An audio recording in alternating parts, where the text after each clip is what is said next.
My first try at homemade baklava.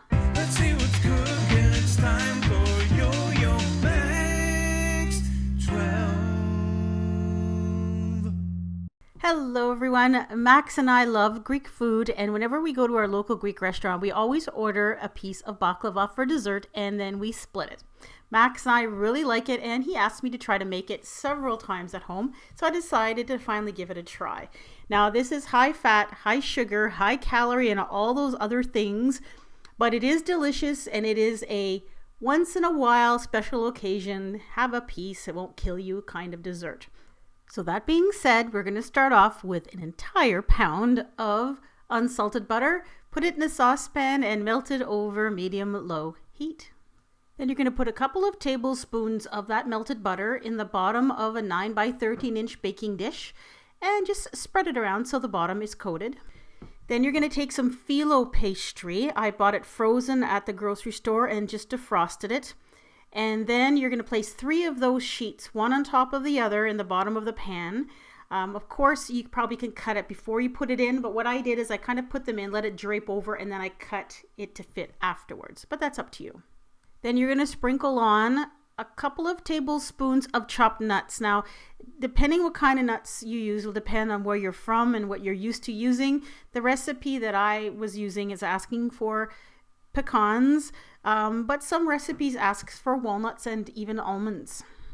And then you're just going to continue repeating these layers. 3 layers of phyllo pastry, couple of tablespoons of chopped nuts, and so on. Just keep adding the layers until your pan is about 3/4 full. And you are not going to put chopped nuts on the very top layer.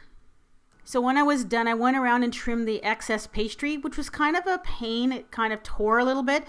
So I would recommend, just cut your pastry sheets ahead of time, and then that way you won't have to do this. But this is a live and learn kind of a thing because it was the first time that I made it.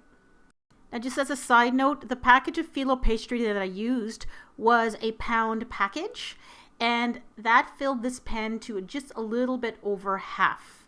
So as you'll see in my final notes in this recipe, I was probably better off using a package and a half. So once you're done all the layering, take a sharp knife and you're going to score the pastry sheets, which means you're going to cut through them, but maybe not all the way to the bottom. And you're going to make diamond shapes. Now, I suppose you could very well make squares, but I think the diamond shape is more traditional. Once you're done with the scoring, you're going to take the rest of that melted butter and you're going to pour it all over the top of these pastry sheets.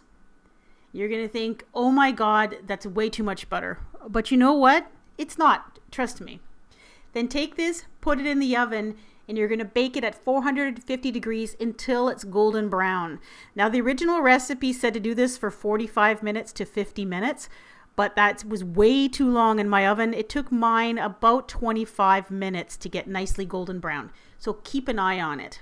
Now take a medium-sized saucepan and in it place 3 cups of water and 1/3 of a cup of white granulated sugar. Add to that a large cinnamon stick, or in this case I'm putting 2 small cinnamon sticks. You're going to bring this to a boil and you're going to simmer it for 10 minutes. Now add 1 cup of honey, stir it into the boiled sugar mixture and bring it back to a boil and simmer it for an additional 2 minutes. So once your phyllo pastry is nicely golden brown, you're going to take that syrup mixture with the honey in it and pour it evenly over the top of the entire thing. And there's going to be a lot of liquid, but a lot of it is going to get absorbed into all of those layers. Allow this to sit and cool completely before you slice it all the way through and serve it. And here is the end result. Taste-wise, it tasted exactly like the baklava that I've had in restaurants locally, and it was delicious. Texture, it was nice and crunchy and crumbly on the top. The only thing I didn't like about this particular recipe was I found there was too much liquid poured at the final step, and the bottom layers were kind of really soggy, and there was a lot of liquid in the bottom of the pan. So I'm thinking maybe I didn't use enough phyllo pastry sheets for this particular amount of liquid. So for The next time I'm going to make this again, I will use that same 1 pound package of phyllo pastry, but I will reduce the liquid to about half for that final step. Other than that, great recipe, and I hope you give it a try. I post new recipe videos each week, so if you don't want to miss any, go ahead and click on that big red subscribe button. Thanks for watching.